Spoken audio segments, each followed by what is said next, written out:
এইখন গভৰ্ণমেণ্টত গৰু চুৰ স্বীকৃতি পাইছে, তাতকৈ লজ্জাজনক আৰু কিবা আছে নেকি? এইবিলাক হৈছে মামা মামীৰ চৰকাৰ। তেখেতে কৈছে মামা মামীৰ চৰকাৰ। মামা মামীৰ চৰকাৰ হ'ব লাগে, কিন্তু চাচা মামাৰ চৰকাৰ হ'ব নালাগে। বিজেপিৰ মটো আছে, আমাৰ মটো আছে, মিয়াবিলাক আমাৰ মানুহ। এজন এজনকে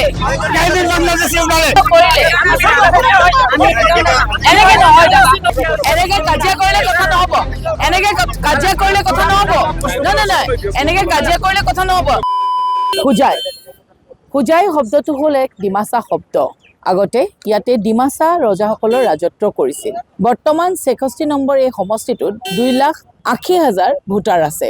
বৰ্তমান মই সমষ্টিটোত আহিছোঁ, ইয়াতে মেম্বাৰ্ছবিলাক মোৰ লগত আছে, তিনিটা ৰাজনৈতিক দলৰ, বিজেপি, কংগ্ৰেছ, এজেপি। তেওঁলোকৰ পৰা ইয়াত জানিব বিচাৰিম যে হোজাই সমষ্টিয়ে যোৱা 5টা বছৰত বৰ্তমানৰ যিজন বিধায়ক ৰামকৃষ্ণ ঘোষ, তেওঁৰ পাৰফৰ্মেঞ্চ কেনেকুৱা আছিল, এই সমষ্টিবাসী ৰাইজে কি পালে আৰু কি পাবলগীয়া আছিল, তেওঁ দিয়া প্ৰতিশ্ৰুতিসমূহ কি আছিল। প্ৰথমত মই যাম বিৰোধী দলৰ ওচৰলৈ, তাৰপিছত যাম মই বিজেপিৰ ওচৰলৈ। নমস্কাৰ, মোৰ নাম ঝিল্লি চৌধুৰী। মই হোজাই জিলা কংগ্ৰেছৰ প্ৰেচিডেণ্ট। হোজাই সমষ্টিটো আগতে কংগ্ৰেছৰ দখলত আছিল। বৰ্তমানৰ কংগ্ৰেছৰ স্থিতি দুৰ্বল বুলি ইয়াত জনা যায়। চাওক, হোজাই এটা ঐতিহ্যমণ্ডিত সমষ্টি আছিল। ইয়াত কংগ্ৰেছৰ দুৰ্গ আছিল। কিন্তু আপোনালোকে জানে 16 চনত বৰ্তমানৰ মুখ্যমন্ত্ৰী হিমন্ত বিশ্ব শৰ্মাৰ নেতৃত্বত কংগ্ৰেছৰ বিধায়ক বিজেপি জইন কৰিলে, আৰু আমাৰ ইয়াৰ পৰাও ডক্টৰ অৰ্ধেন্দু কুমাৰ দে বিজেপি জইন কৰিলে। তাৰ পিছৰ পৰা আমাৰ হোজাই সমষ্টিটো দুৰ্বল হৈছে। দুৰ্বল বুলি যে কংগ্ৰেছ নাই এনেকুৱা নহয়, কিন্তু বৰ্তমান যে আপোনালোকে বিজেপিৰো খুব ইয়াতে ষ্ট্ৰং, এইটো কাম কাজৰ আমি আপোনালোকে উন্নয়ন দেখি আছে। তেওঁলোকৰ উন্নয়ন এটাই মই দেখা পাইছো। হোজাইৰ মাজমজিয়াত এই হোৰ্ডিং দেখিছো, গুৱাহাটীৰ মাজমজিয়াতো হোৰ্ডিং দেখিছো, কৰোৰ টকাৰ হোৰ্ডিং দেখিছো। পাব্লিকৰ এই সৰু সুৰা মাত্ৰ অনুদান, আৰু ইয়াৰ বাহিৰে মই উন্নয়ন দেখা নাই। কনষ্ট্ৰাকশ্যন আৰু জাগাই জাগাই টুল গেট দেখিছো। এইখিনি উন্নয়ন বিজেপিৰ আমলত অসমত হৈছে। আৰু অমিত শ্বাহ আহি যেতিয়া ইলেকশ্যন আহে, হোজাই বা অসমত সোমাই ঘুচপেটি বুলি কয়। 12 বছৰ তেওঁলোকৰ ডবল ইঞ্জিন চৰকাৰ, ঘুচপেটি এজনো খেদিব নোৱাৰিলে। হোজাইত ডিভোটাৰ পাইছে, হোজাই 7 নম্বৰ ফৰ্মত যিটো নোটিছ পাইছে হোজাইৰ জনসাধাৰণে, হোজাই ডেভেলপমেণ্ট এইখিনি হৈছে। বাইদেৱে কৈছে যে হোজাই ডেভেলপ হোৱা নাই। তো বাইদেৱে যদি মোৰ লগত অলপ টাইম দিয়ে, মই বাইদেউক দেখাম হোজাই ডেভেলপ ক'ত হৈছে। কংগ্ৰেছৰ সময়ত হোজাই ৰেলৱে ষ্টেচন কি আছিলে আৰু বিজেপি চৰকাৰৰ দিনৰ ৰেলৱে ষ্টেচন কি আছিলে। কংগ্ৰেছৰ সময়ত হোজাইত ডিজেল দি পেলাই ট্ৰেইন চলিছিলে, বিজেপি চৰকাৰৰ দিনত ইলেক্ট্ৰিক ট্ৰেইন চলি আছে। তেখেতে কৈছে ডেভেলপমেণ্ট। বিজেপি চৰকাৰৰ সময়ত আমি ডিষ্ট্ৰিক্ট হস্পিটেল পাইছোঁ বাইদেউ, ইউনিভাৰ্চিটি পালোঁ আমি বিজেপি চৰকাৰৰ দিনত। ৰাস্তা ঘাটে পদূলিয়ে উন্নতি হৈছে। আজি বিজেপি চৰকাৰে, অসমৰ মাননীয় মুখ্যমন্ত্ৰী ডাঙৰীয়াই মহিলা সবলীকৰণৰ কথা কৈছে, মহিলাসকলক যোগ্য সন্মান দিছে। আজি মহিলাসকলে অৰুণোদয় আঁচনি পাই আছে। ক'ত ডেভেলপ হোৱা নাই? আজি অসমীয়া জাতিক ৰক্ষা কোনে কৰি আছে? অসমৰ মাননীয় মুখ্যমন্ত্ৰী ডাঙৰীয়া হিমন্ত বিশ্ব আকৌ আহিম। বিজেপিয়ে কৈছে যে অসমীয়া জাতিৰ ৰক্ষক হ'ল বিজেপি। আপোনালোকে কি কয়? অসম চুক্তিৰ 6 নম্বৰ দফাটো কিয় এতিয়ালৈকে ৰূপায়ণ কৰিব পৰা নাই? তেখেতলোকে কিয় বিপ্লৱ শৰ্মা কমিটিটো এতিয়ালৈকে বাস্তৱায়ন কৰিব পৰা নাই? গতিকে কথাটো হ'ল, তেওঁলোকে কৈছে যে মহিলাসকলক সবলীকৰণৰ কথাটো কৈছে। 10,000 ৰুপিজত এজন মহিলা সবলীকৰণ হ'ব পাৰে নেকি? 10,000 টকা পইচাটো সিহঁতে দিছে, কেতিয়াবা বিহুৰ সময়ত দিছে, কেতিয়াবা দিছে আপোনাৰ দুৰ্গা পূজাৰ সময়ত দিছে। এইবিলাকতো মানুহে কাপোৰ চাপোৰ কিনি শেষ হৈ গ'ল। সবলীকৰণ কেনেকে হ'ব? কিন্তু এওঁ যেতিয়া কৈছে যে হোজাই যথেষ্ট উন্নতি হৈছে, হোজাই যথেষ্ট উন্নতি হৈছে। তেখেতলোকে কৈছে যে ডিষ্ট্ৰিক্ট এটা হস্পিটেল হৈছে। আপুনি যাব, তাত এটা চিৰিঞ্জ আপুনি এটা নাপাব। এম্বুলেন্সৰ অভাৱত লংকাৰ এজন ল'ৰাৰ মাতৃ ঢুকাইছিল, কিবা মানে পৰ্টেল বা ইউটিউবাৰ বুলি কৰে। এইবিলাক আমি নিউজ পাই থাকো। গতিকে তেওঁলোকৰ যিবিলাক ডেভেলপমেণ্ট বুলি কৈ থাকে, এইবিলাক ডেভেলপমেণ্ট মানে প্ৰচাৰ, ভিতৰত একো নাই। কিন্তু এইটো কিন্তু অকল হোজাই বুলিয়ে নহয়, বহু জেগাত আমিও গৈছো, বহু জেগাত দেখিছো যে হস্পিটেল আছে, ইনফ্ৰাষ্ট্ৰাকচাৰ আছে, কিন্তু ডক্টৰ পোৱা নাযায়, নাৰ্ছ পোৱা নাযায়। কি কয়? 2016 হোজাইত যি দুৰৱস্থা আছিলে, ৰাস্তা ঘাট কওক, হস্পিটেলৰ কওক, এডুকেশ্যনৰ ক্ষেত্ৰত কওক, ঠিক আছে, এইবিলাক আপুনি অলপ 2016ৰ আগত অলপ ষ্টাডি কৰি আপুনি চাই ল'ব। আৰু আজিৰ দিনত আপুনি যে হোজাইটো নীলবাগান হৈ হোজাই আহিছে, এইটো ৰাস্তাত আগতে যে হোজাইৰ হোজাইৰ পৰা যে আগতে যে পেচেণ্ট লৈ যাব লাগে, ধৰক আমাৰ কিবা এটা এক্সিডেণ্ট হৈ গ'ল, কিবা মানে ডেলিভাৰী কেছ হওক, কিবা কেছ হওক, ইয়াৰ পৰা হোজাইৰ পৰা নীলবাগান যাওঁতে যাওঁতে 1 ঘণ্টা সময় লাগে। মুখ্যমন্ত্ৰী হিমন্ত বিশ্ব শৰ্মাই নিজে কৈ আছে যে আমি মিয়াক খেদিম, মিয়াক মাৰিম। 71 চনৰ আগত অহা আৰু 71 চনৰ পাছত অহা দুইটাৰ মাজত এটা ডিফাৰেঞ্চ আছে। এইটো বিষয়ত আপোনালোকে কি কয়? নাই শুনক, আমাৰ মিয়াক খেদা বুলি, মিয়াক অসমৰ মিয়াক খেদা বুলি কোৱা নাই নহয় আমাৰ CM ছাৰে। বাংলাদেশী যেতিয়া মই কৈছো বাংলাদেশী মুছলিম, সেইটো আপোনাৰ চনটো কওক। আপোনাৰ 1971 71 আৰু এইফালে আপোনাৰ 51, ঠিক আছে। এইটো দুইটা লৈ পেলাই আমাৰ কথা বাৰ্তা আলোচনা চলি আছে। এতিয়া আমাৰ গভৰ্ণমেণ্ট যেতিয়া ধৰক এইটো 2026 যেতিয়া গভৰ্ণমেণ্ট আহিব, সেইটোৰ ওপৰত আপুনি ফ'কাছ কৰিব, তাৰপিছত কি ৰিজাল্ট ওলাই আপোনালোকে পাই যাব। এই যে বিজেপি দলটো জন্মলগ্নৰ পৰা কিন্তু বঙালী হিন্দুৱে কিন্তু বিজেপি দলটো প্ৰতিষ্ঠা কৰিছিলে। আজিৰ দিনত যদি বঙালী হিন্দুৱে যদি ভোট নিদিয়ে, বিজেপি একদম থান বান হৈ যাব।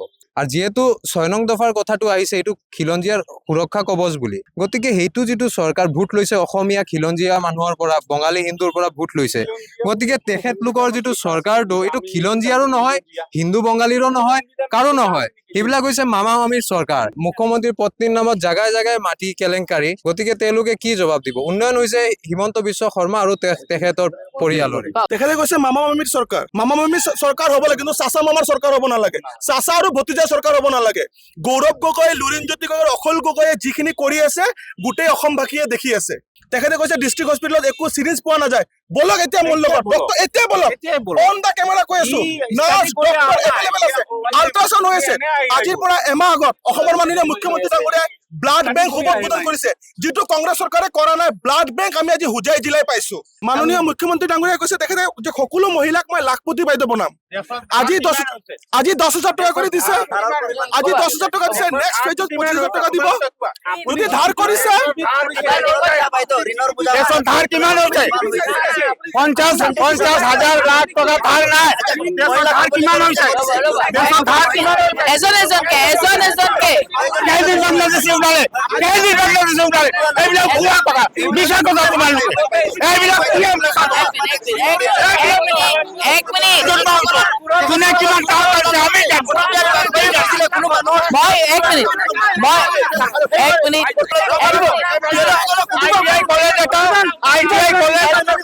এজন এজনকে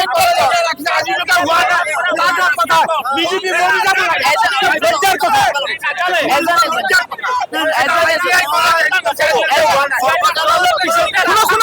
আপোনালোকে যে কংগ্ৰেছৰ কথা কৈ আছে, আপোনালোকৰ পণ্ডিত জৱাহৰলাল নেহৰুৱে আপোনালোকৰ পণ্ডিত জৱাহৰলাল নেহৰুৱে ভাৰতৰ অংশ আকসাই চীনক দিছে, পাকিস্তান বনাইছে জৱাহৰলাল নেহৰুৱে। আপোনালোকে দেশখনক বিক্ৰী কৰিছে, অসমক বিক্ৰী কৰিছে। আমি এটা সুস্থ পৰিৱেশত কথা পাতিব লাগিব। এনেকে কাজিয়া কৰিলে কথা নহব, মই ৰিকুৱেষ্ট কৰিছো কি কব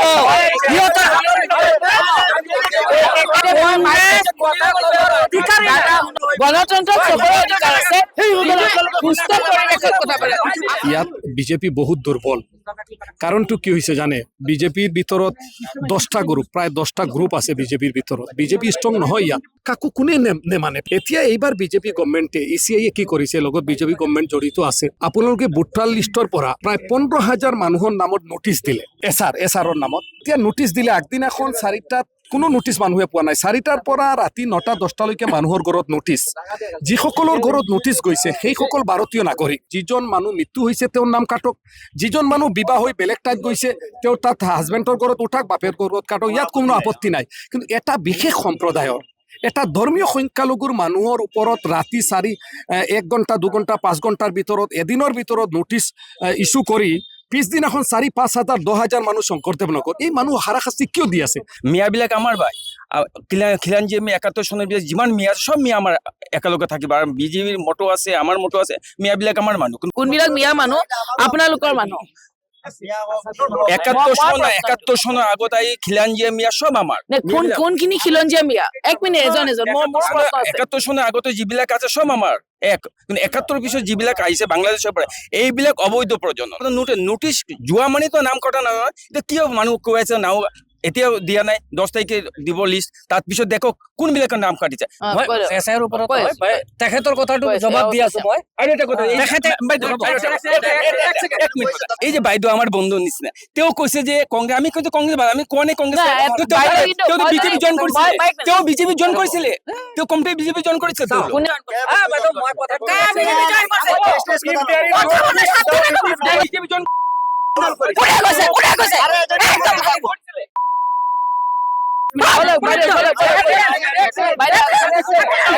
এক মিনিট, মই কৈ আছো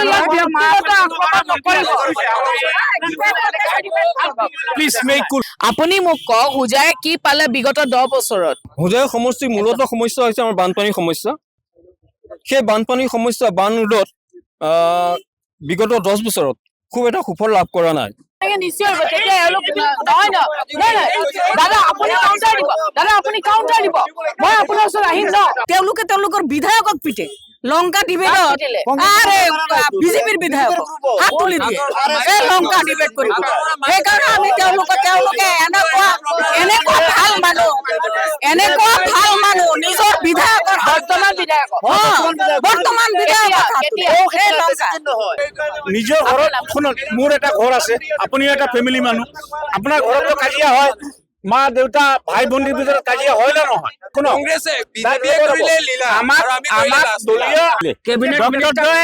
কেবিনেট মিনিষ্টাৰ আছিলে, বুজিছে, হুজাই তেওঁতে ডক্টৰ আছিলে, তেখেতে ডক্টৰ হৈ পেলাই হুজাই এখন ভাল হস্পিটেল দিব পৰা নাই, ভাল এখন শিক্ষানুষ্ঠান দিব পৰা নাই। সি কি কৰিছে, নিজৰ এখন প্ৰাইভেট হস্পিটেল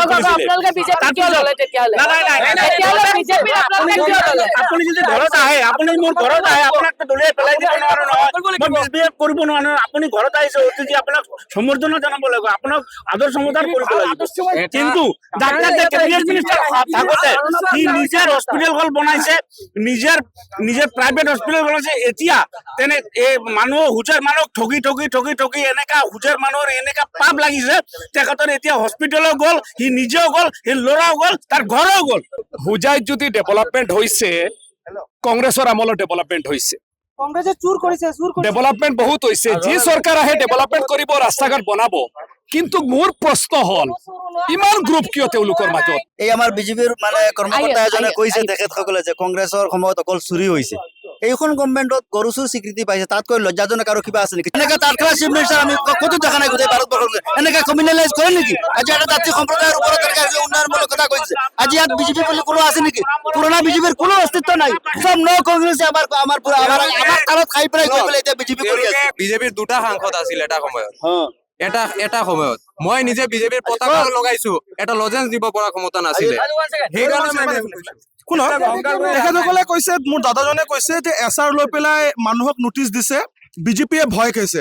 আচলতে বিজেপিয়ে ভয় খোৱা নাই, ভয় খাইছে কংগ্ৰেছে। কাৰণ যিমান দিন কংগ্ৰেছৰ শাসন আছিলে, সিহঁতে জানে যে অসমৰ যিসকল থলুৱা বা খিলঞ্জীয়া, তেখেতসকলে কেতিয়াও কংগ্ৰেছক পচন্দ নকৰে। কংগ্ৰেছৰ চৰকাৰ বনাব লাগিব, সেইসকলে বাংলাদেশৰ পৰা আনি পেলাই সোমাইছে। এতিয়া হিমন্ত বিশ্ব শৰ্মাই খেদি আছে, সেইটো কাৰণে সিহঁতৰ চিন্তা লাগিছে যে আমিতো এবাৰ চিট নাপাওঁ। নেতৃত্বত অসমৰ চৰকাৰ হ'বলৈ গৈ আছে, আপুনি দেখক।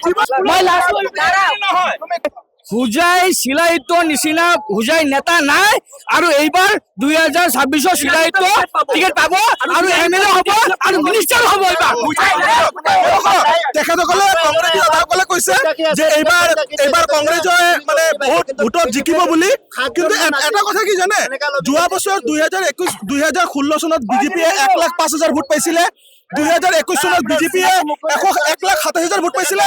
এইবাৰ হুজাই সমষ্টিৰ পৰা বিজেপিয়ে প্ৰায় 1,60,000 ভোট লৈ জিকিব, 100% গেৰাণ্টি।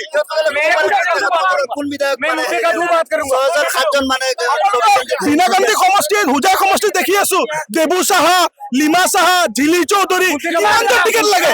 বৰ্তমানৰ যিজন বিজেপিৰ বিধায়ক ৰামকৃষ্ণ ঘোষ, তেওঁ কি প্ৰতিশ্ৰুতি দিছিলে এই সমষ্টিবাসীৰ কাৰণে, কিসমূহ প্ৰতিশ্ৰুতি তেওঁ পালন কৰিলে আৰু কিসমূহ প্ৰতিশ্ৰুতি তেওঁ পালন কৰিব নোৱাৰিলে, এই সকলোবোৰৰ বুজ ল'বলৈ আমি বিভিন্ন দল সংগঠনৰ লগত আজি কথা পাতিলো। অনাগত বিধানসভা নিৰ্বাচনত কোনে হে খাহি মাৰিব, এয়া আগন্তুক দিনত আমি গম পোৱা যাব। কিন্তু এনেকুৱা ধৰণৰ আপোনালোকে যদি গ্ৰাউণ্ড জিৰ' ৰিপৰ্ট চাই থাকিব বিচাৰে, তেতিয়াহ'লে লাইক, শ্বেয়াৰ, ছাবস্ক্ৰাইব কৰিব নাপাহৰিব নৰ্থ ইষ্ট স্কুপত।